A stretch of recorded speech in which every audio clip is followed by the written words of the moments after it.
нормално е дека ресурсите кои ги има на оваа земја мора да се приберат од големите сили. Значи, го гледаме, најголеми сили во светот се Америка, Русија и Кина. Што значи дека они мора да си ги соберат ресурси и да си ги поделат помеѓу нив.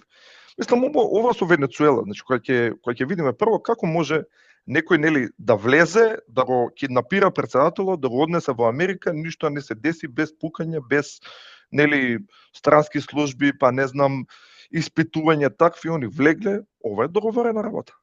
Мислам, според мене ова е договорена работа.